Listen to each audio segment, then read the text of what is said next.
আদা রসুন দিয়ে ভালো করে ভেজে নিচ্ছি, যাতে করে আদা রসুনের গন্ধটা না থাকে।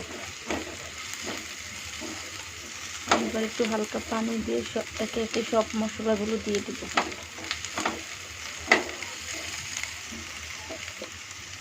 একটু পেঁয়াজের পরিমাণটা কম হয়ে গিয়েছিল, ব্যাপার না, একটু হালকা পানি দিয়ে তারপরে একে একে সব মশলা দিয়ে দেবো। আমার মতো কে কীভাবে একটু পানি দিয়ে মশলাটা কষাই, আমি একটু পানি দিই, আমার কাছে ভালো লাগে, মনে হয় যে মশলাগুলো পুড়ে যাচ্ছে না। পাশেই ভেন্ডি ভাজি করছি, আজকে একদম সিম্পল হালকা রান্না।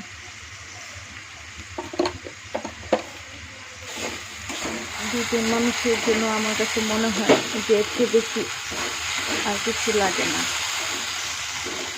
ভাতটা সবার শেষে রান্না করব, যাতে গরম গরম খাওয়া যায়। আজকে ডালও রান্না করব না। হলুদের গুঁড়ো দিয়ে দিলাম, এবার একটু মরিচের গুঁড়ো দিব, হালকা দিব, যেহেতু কাঁচামরিচ আছে, কাঁচের মরিচগুলো অনেক ঝাল। আদা রসুনের আগে দিয়ে দিয়েছি। এবার আমি একটু জিরার গুঁড়ো দিব,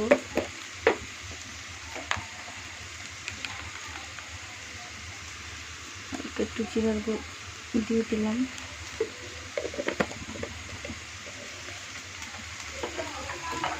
এবার আস্তা কোনো মশলা দিব না, যেগুলোকে আমরা বলি দারচিনি, এলাচ, যেহেতু গরম মশলার গুঁড়া ব্যবহার করবো আমি আজকে।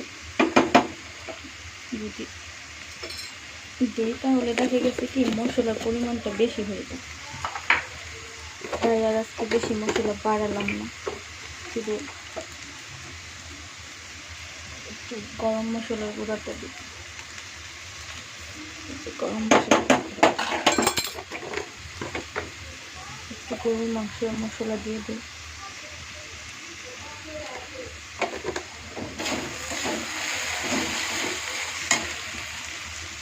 মশলাকে ভালোভাবে কষিয়ে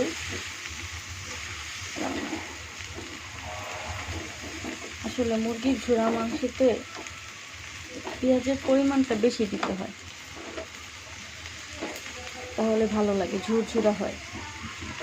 আজকে আমি ঝুরঝুরা বেশি একটা করব না, কারণ আমি আজকে একটা আলু দিব, আলুটা সিদ্ধ করে নিয়েছি, একটু মাখা মাখা করব। আর এইভাবে করলে কি ওভাবেও একরকম মজা, কি আজকে একটু আঠালো ভাতটা থাকলে না খেতে ভালো লাগে, আর ওটা বেশি ড্রাই হয়ে যায় আর কি। আমার হাজব্যান্ডের এটা খুব পছন্দ, তাকে একবার হলো রান্না করে দিতে হয়।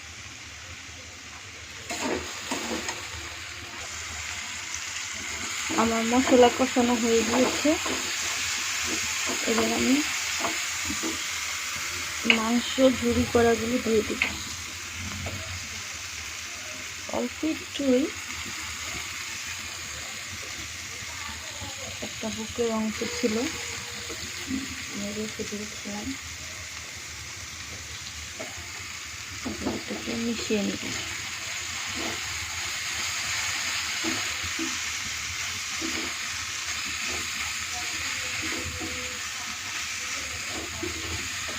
আলুটা কিছুক্ষণ পরে দিই।